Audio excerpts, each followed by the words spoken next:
Hello, my dear viewers. I am Vishwanath Vishwa Reviews. Market masala కథలు ఎప్పుడూ hit అవుతూనే ఉంటాయి. అసలు ఆ ట్రెండ్ ను క్రియేట్ చేసినటువంటి వాడే రామారావు అని చెప్పుకోవాలి. అతన్ని డైరెక్ట్ చేసిన రాఘవేంద్రరావు అని చెప్పుకోవాలి. వీరిద్దరూ కలిసి ఒకే కథని పలు సినిమాలుగా తీసిన సందర్భాలు ఎన్నో. అందులో ఒక తల్లి, ఇద్దరు పిల్లలు, చిన్నప్పుడే అనుకోకుండా అన్నదమ్ములిద్దరూ విడిపోవడం. ఈ కథను ఆయన ఒక్కడే కాదు, అటు సినిమాలో ఉన్నటువంటి పెద్ద పెద్ద హీరోలందరూ ఆ కథని అటు ఇటు వండి అన్ని రకాలుగా తీసేశారు. అలా తీసిన సినిమానే గజదొంగ. ఒకరు చెడు మార్గంలో, మరొకరు మంచి మార్గంలో వెళుతుంటారు. డబుల్ యాక్షన్ లో రామారావు గారు విలన్ వల్ల అన్నదమ్ములిద్దరూ కలిసేటట్టుగా కథను క్లైమాక్స్ కు తీసుకొస్తారు. అతను ఆట కట్టిస్తారు. తమ కుటుంబానికి జరిగిన అన్యాయానికి విలన్ పై పగ తీర్చుకుంటారు. ఇదో బ్రహ్మాండమైన బాక్సాఫీస్ సూత్రం లాగా సినిమా కథకులు గాని దర్శకులు గాని అలా వండి వాచేస్తూ ఉంటారు. కొన్ని వందల చిత్రాలను విజయతీరాలకు చేర్చిన ఫార్ములా కూడా ఇదే. ఎన్టీఆర్ అనేక సార్లు చేసిన ఆ తరహా కమర్షియల్ డబుల్ యాక్షన్ సినిమాలలో 1990లలో మళ్లీ ఒక రకంగా బాక్సాఫీస్ శుభారంభం చేసిందని చెప్పుకోవచ్చు గజదొంగ. అప్పట్లోనే బాక్సాఫీస్ వద్ద ₹1,00,00,000 కొల్లగొట్టిన ఆ గజదొంగకు ఈ జనవరి 30తో 40 ఏళ్ళు అయిపోయింది. 4 దశాబ్దాల పైచిలుక క్రితం ఎన్టీఆర్ డేట్లున్నా ఆయనతో సినిమా అన్న నిర్మాతలకు డబుల్ ప్రాఫిట్, టేబుల్ ప్రాఫిట్ కూడా. ఆర్థికంగా ఇబ్బందుల్లో ఉన్న తోటి సినీ నిర్మాతలు, టెక్నీషియన్లకు చిత్ర నిర్మాణానికి డేట్లు ఇచ్చి నిలదెక్కుకునేలా చూసేవారు ఎన్టీఆర్. అందుకే అప్పట్లో అందరూ ఆయనతో సినిమా తీసేందుకు ఉత్సాహపడేవారు. ఆ ముగ్గురు నిర్మాతలు ఎలాంటి వారు, ఎవరు వారు అనేది ఇప్పుడు తెలుసుకుందాం. సినిమా రంగంలో మొదటి నుంచి ఎన్టీఆర్ ప్రోత్సాహం అందుకున్న నటుడు, నిర్మాత కైకాల సత్యనారాయణ. అప్పటికి చాలా రోజులుగా ఆయనతో సినిమా తీయాలని ఉత్సాహపడుతున్నారు.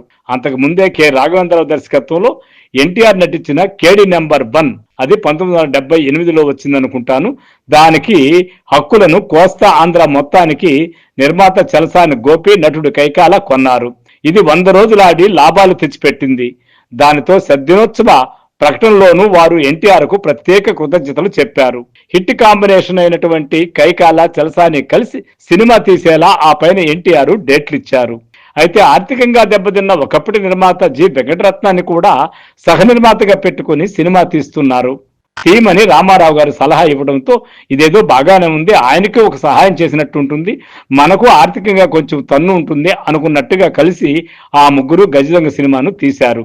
అలా వచ్చిందే రాఘవేంద్రరావు దర్శకత్వంలో వసూళ్ల వర్షం కురిపించిన ఈ సినిమా. సోషల్ దుర్యోధనుడు జేమ్స్ బాండ్ మ్యూజిక్ 1980 జూలై 20న మద్రాసు ఏవిఎం స్టూడియోలో షూటింగ్ ప్రారంభమైన ఈ సినిమాలో అన్నదమ్ములుగా ఎన్టీఆర్ డ్యూయల్ రోల్ చేశాడు. సినిమా కథ ప్రధానంగా బంగారం దొంగలించే గోల్డ్ మ్యాన్ పాత్ర అయిన అన్నయ్య చుట్టూ తిరుగుతుంది. హీరో గజదొంగ ఎందుకు మారాడు, అచ్చం అతనిలా ఉండే తమ్ముడి కథ ఏమిటి, విడిపోయిన ఆ ఇద్దరు ఎలా కలిశారు, విలన్ ఆట ఎలా కట్టించారు అనేదే కథ. ఇదేమో చెప్పుకోవడానికి పెద్ద కథగా అనిపించదు కానీ దాన్ని నడిపించిన విధానంలో, ఇట్టాటివి నడిపించడం విధానంలో రాఘవేంద్రరావుకు తిరుగులేదనే సంగతి ఆ గజదొంగతో చాలా సార్లేమో రుజువైనట్టుగానే ఇది అలాగే హిట్ అయింది. ప్రేమించిన అమ్మాయి నుంచి విడిపోయిన భగ్న ప్రేమికుడైన గోల్డ్ మ్యాన్ పాత్ర నడక, నడత అన్ని పౌరాణికాల్లో దుర్యోధనుడిని తలపిస్తుంది. దుర్యోధనుడి క్యారెక్టరైజేషన్ ని దృష్టిలో పెట్టుకుని దాన్ని సోషలైజ్ చేసి తీశారు దర్శకుడు కె రాఘవేంద్రరావు. ఇక సత్యానంద మాటలంటే ఎలా ఉంటాయి, కమర్షియల్ గా ఆయన ఒక రూపాబెళ్ళ లాంటి వాడు.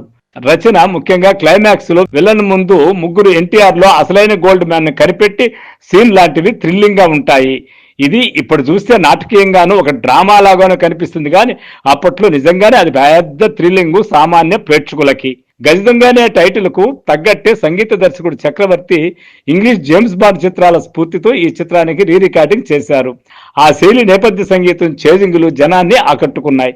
కథలో గోల్డ్ మ్యాన్ దగ్గర బ్లాకే అనే ఓ నల్ల పెంపుడు పిల్లి, కుక్క మాట్లాడే బొమ్మ ఉంటాయి. 3 ఆకర్షణీయ అంశాలయ్యాయి. బంగారం దొంగలించే టైటిల్ పాత్రకు తగ్గట్టే కళాదర్శకుడు భాస్కర్ రాజు వేసిన బంగారం తాపడము చేసినట్టుగా అనిపించే గోల్డెన్ డెన్ షెట్టు, గద్ద బొమ్మతో రాజసం లాంటివి బాగుంటాయి.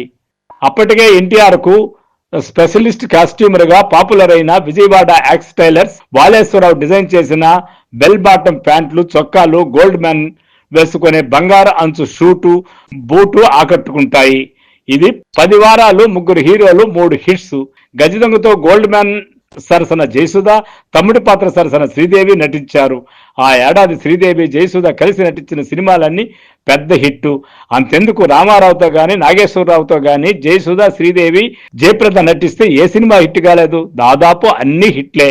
ఆ హిట్ల పరంపరలో ఈ గజదొంగ కూడా పెద్ద గోల్డెన్ హిట్ అనే చెప్పాలి.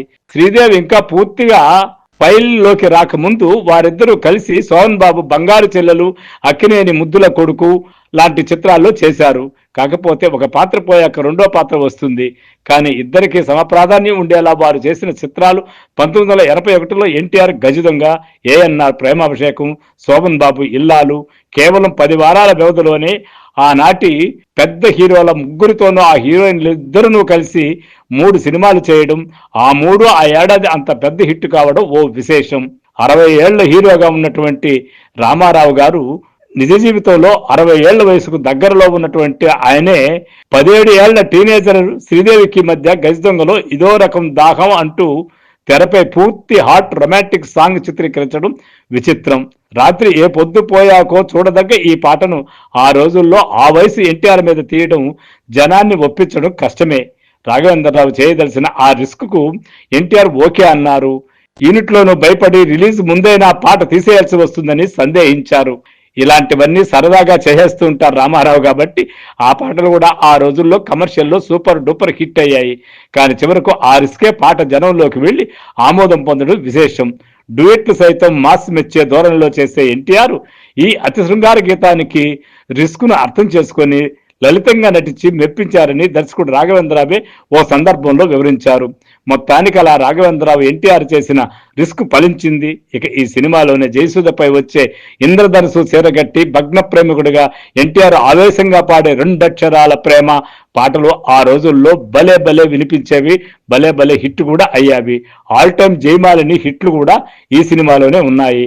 గజదొంగలోని 7 పాటలు 7 రకాలుగా ఒకదానికొకటి పోలిక లేకుండా ఉంటాయి. వేటూరు రాసిన ఈ పాటలన్నీ కమర్షియల్ హిట్. ముఖ్యంగా ఎన్టీఆర్ గోల్డెన్ మ్యాన్ పాత్రకు శృంగారతార జయసుధకి మధ్య వచ్చే నీ ఇల్లు బంగారం కాను పాట అతిపెద్ద hit. Jayamalini all time hits లో అగ్రస్థానంలో నిలిచే ఆ పాట సినిమాకు ప్లస్ అయింది. ఇప్పటికీ తరచూ వినిపిస్తూ యూట్యూబ్ లోను జయమాలిని పాటల్లో ఎక్కువ వ్యూస్ ఉండే పాటగా ఇదే ట్రెండింగ్ లో ఉంటుంది.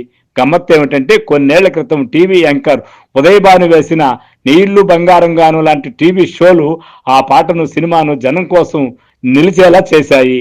ఇలా ఈ సినిమా గురించి చెప్పుకుంటే ఎంతైనా చెప్పుకోవచ్చు. అలాంటి సూపర్ డూపర్ హిట్ అయినటువంటి గజదొంగ డబుల్ యాక్షన్ సినిమాలకు అదొక పెద్ద షో లాగా నిలిచింది. అదే ఒక పెద్ద ట్రెండ్ సెట్ గా మార్కెట్ లో వేరే వజ్జంపడి చేసిన సినిమా గజదొంగ. సో ఫ్రెండ్స్, మీకు గాని నా గజదొంగ విశేషాలు కానీ నచ్చినట్లయితే విశ్వారివ్యూ ఛానల్ ని సబ్స్క్రైబ్ చేయండి, లైక్ చేయండి, షేర్ చేయండి. Thank you. ఐఎమ్ విశ్వనాథ్, విశ్వ రివ్యూస్.